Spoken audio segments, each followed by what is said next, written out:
Hey, what's up, guys? Luke Profits. So I'm here. No, you're not Luke Profits. I'm Luke Profits. Say it right. Get it right. This is my friend Maor. I always pronounce it wrong, but the vowels are flipped. I think it's more, but it's not. It's Maor. And so we're just going to talk a little bit about how you can make money with flagged accounts when you're drop shipping on eBay. He is the master of this and knows all the details. So I have not messed with this yet, but he's been trying to convince me to get into it. I've been more playing with how to avoid flags, and he's just like, screw it, we'll just make money in spite of the flags. eBay can't stop us, right? So what are some of your top kind of tips? Like, how does just explain the whole system here, because you're doing it, so you can explain it better.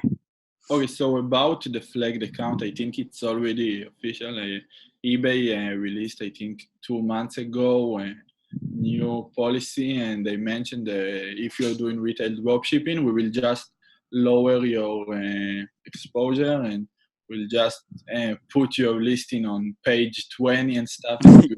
Much harder to sell. So and basically, it's not happen from day one. It's not happen from the first day. eBay will let you work, and even they will promote you more if you're a new store. It will be much easier to sell on your first few days. And sometimes the flagging take 1 month. Sometimes you can fly under the radar for 3 months. But they always catch you, even if you're doing manual drop shipping, if you're doing software drop shipping with API. So there is no way to run. The flagging is under the corner every time. So there is few golden tips to make money with flagged account.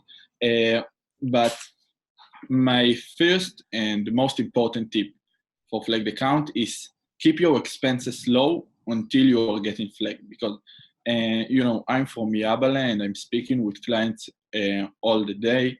Always analyze their profits against their expenses, and I always see a lot of people just looking at the first week's first day sales and just get excited and get anchor store for a whole year and just increase their expenses more and more, bring in 2 VAs to do the work, and they're already planning what they're going to do with the first million from dropshipping, and which Lamborghini they're gonna buy. And, at this point, when eBay flag you, it's much harder to recover, because they are gonna flag you when you are with $700 expenses and you're just opening your month with $700 expenses. So the first tip is just keep your listing low, list maximum of 1,000 listing until you get flagged, because you need to keep your expenses low until you will find out how much money you will do after the flag. People getting attached to stores, and it's not correct. It's all about numbers. It's all about how much you make from the store, how much you spend, and how much money and time you invest. So when you say keep your expenses low and stuff like that, you're meaning don't sign up for the year-long subscription that you can't get out of with your eBay store. That's a massive mistake that a lot of people will make. I always recommend doing like 1,000 item stores instead of the 10,000, because if you have 10,000 item stores, each of those stores can get a whole lot of violations. Whereas if you got the 10,000, it's like that's pretty risky to get all those violations on there. But and you were saying give it a little bit of time. Make sure you understand what you're doing before you go hiring a ton of VAs. Give it a little bit of time. What other kinds of tips do you have? So like how can you show up in search results once you're flagged and still actually bring in some sales? Okay, so there is a few techniques to still make money with flagged account. The most common thing is when you get flagged, just get a gift card supplier with 20% off discount, and you can just lower your break even, and you will appear if eBay wants and if eBay doesn't, because people search by price lowest first. You know what I'm talking about? Yeah. eBay filter, And And when you're forcing eBay to show you, because you will be the cheapest, because you have 20% profit on the discounted gift card. so But in like eBay's default search with the best match, they're going to push you way to the bottom because they don't like what you're doing. But yeah. if people are searching by lowest to highest, that doesn't have any of their algorithm in it. It's just sorting it by cheapest. So as long as you're still in the search results at all, they're going to put you at the top if you can be the lowest price. Exactly. And you're gonna get a sale history because you're the cheapest, and that will just roll your store, and you will get the sales, and you will make your profit not on your customers and not on selling items. You will be cheap, and you will make your profit from the cashback and the discounted gift card. But this method is with high risk. I see a lot of people doing it. There is a lot of scams out there, Amazon closing accounts. So you really need to be professional and to hook up with the right people and the right, contract and agreement with the suppliers in order to do such thing. So that's more just the just to explain a little bit what you're saying there. I think with the discounted gift cards and stuff, from Amazon, I believe you can buy them with like 5%. You can buy straight from Amazon.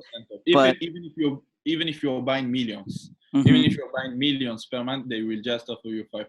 Yeah. So there are websites and places where you can get more discounted gift cards, 20% off, but you have to make sure that, the source you're getting from is something legit and they're not just like people. You don't want to be buying from someone who's using stolen credit cards to buy gift cards and then pass them off to you.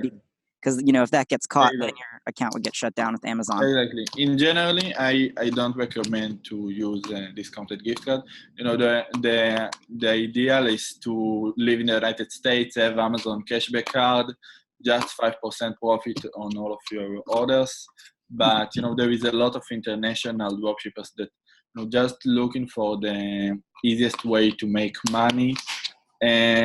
It is one of the easiest way, but there is a lot of risk inside. So this is the method I see, and I see it's common, but I don't recommend it. There is other things you can do in order to keep sell when your store is flagged, and it starts even before you're getting flagged. Okay, so even before you're getting flagged, Sorry, the connection cut out there for a second. We're back. What were you saying? Before you're getting flagged? Okay, so the work starts even before you're getting flagged. Even before you're getting flagged, you need to plan things to the day you're getting flagged.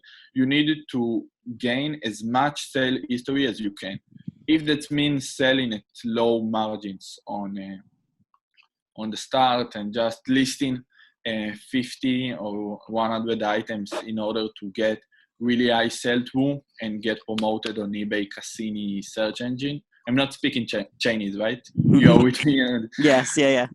Okay, so just get as much sale history on your items.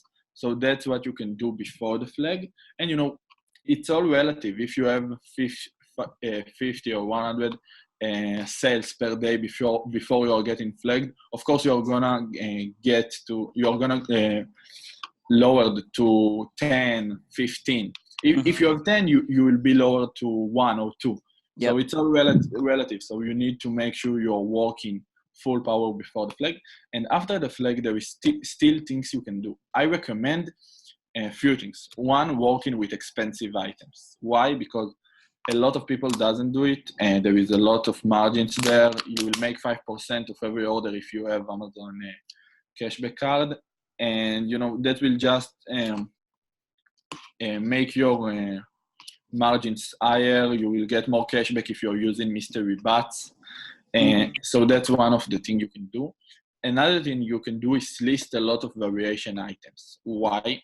Because variation items, it's counted as one on eBay, but you're basically offering a lot of option inside the variation. So you're keeping your expenses low because you're not bulk listing everything. You're not doing spray and pray. You're just listing items with good market research, and you're offering a lot of variation. So that increase your chances to get sales. That's interesting. I actually didn't know that. Does do variation listings show up multiple times in eBay search results? Because I've done a little bit with them, but I haven't recently.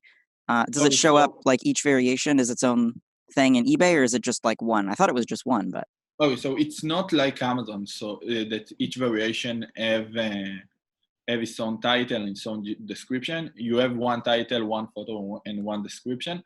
But the thing with variation is you can put a generic title that invite the buyer to get in, very sizes, very colors, different models inside, mm-hmm, and just design a collage mm-hmm, photo that's showing a lot of models, and that by itself will get you more clicks and more views to the items, and basically more sales at the end. So why it's so important to speak about variation when you're speaking about flagged account? Because with flagged account, you can't go to the anchor, just pray and pray, 10,000 item, making 800 and spending 700, because on those amounts of money that go inside PayPal, eBay, and Amazon, something will mess up. Every return or every refund you need to give to the buyer will just mess up all the profit you made this month. So I always say,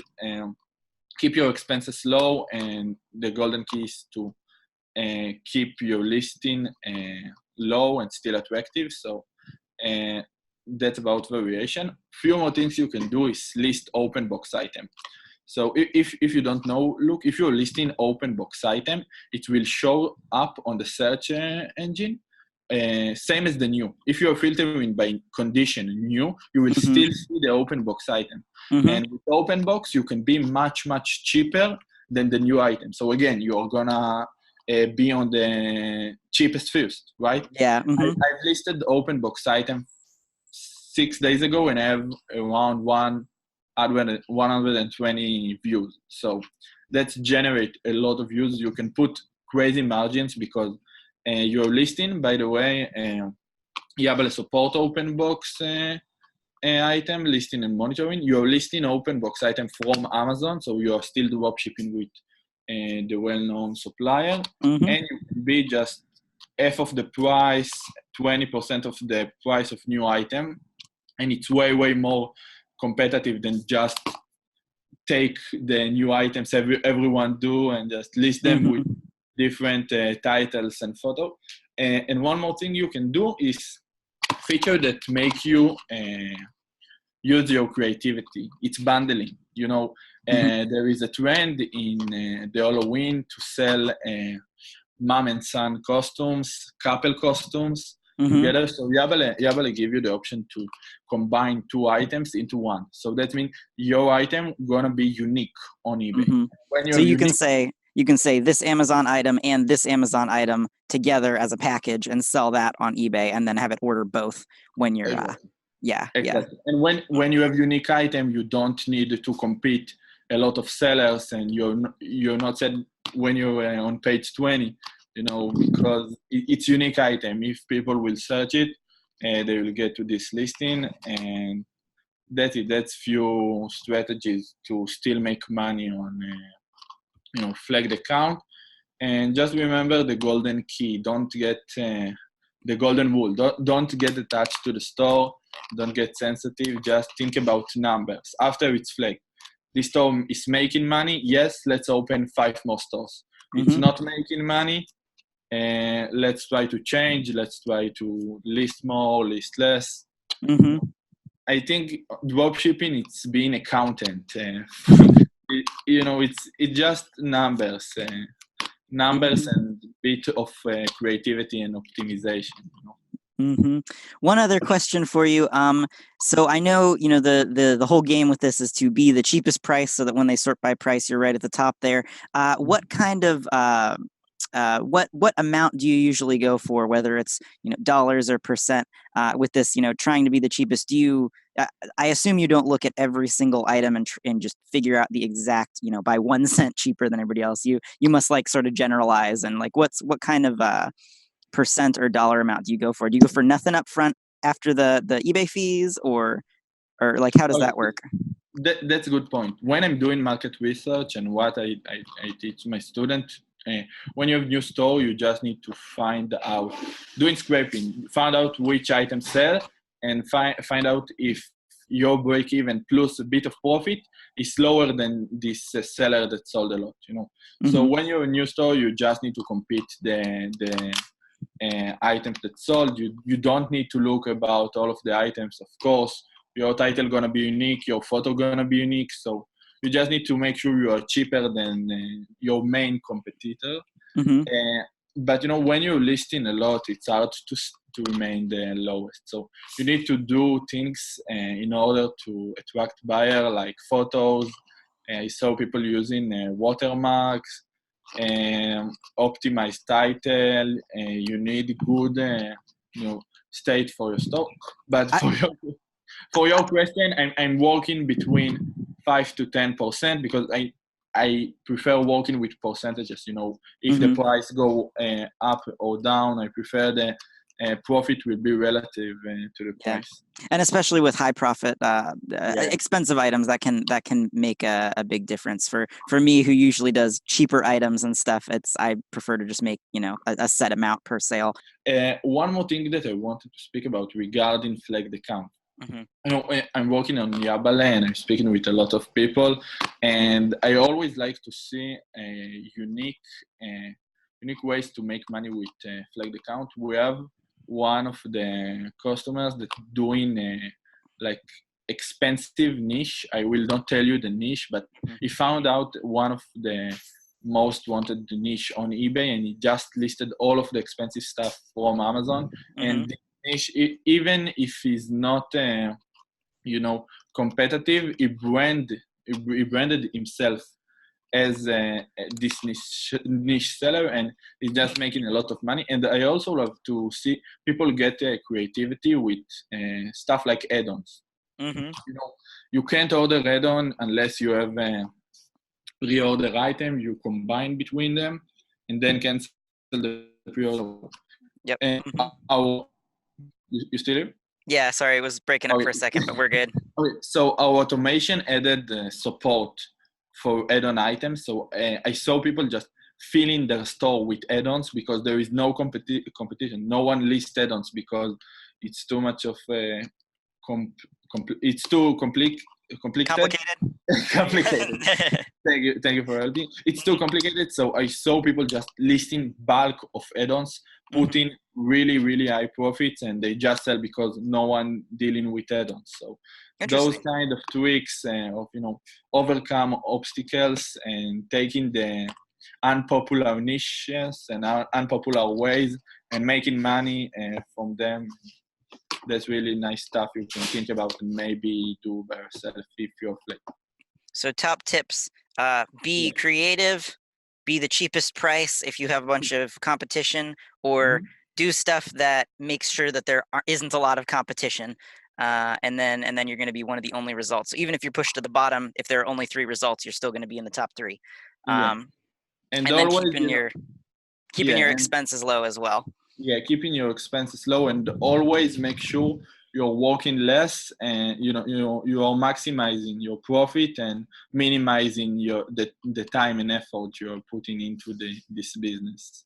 And you always can do it wider and open more stores. If you find this tip of profitability with one store, you can just duplicate it and do it more and more. So that's my tips. Awesome. Great. Well, thanks so much for sharing your thoughts. That's very useful. Do you have anything that you want to plug at the end here of the video? No? Nothing special. I saw you have a free course. You also have a really good YouTube channel, so click like and subscribe for Look Profit. And if you want to try monitor and speak about keeping your expenses low, Yabale is one of the monitors that giving you the best value for money. So you should check it out. And always, we are always open for questions.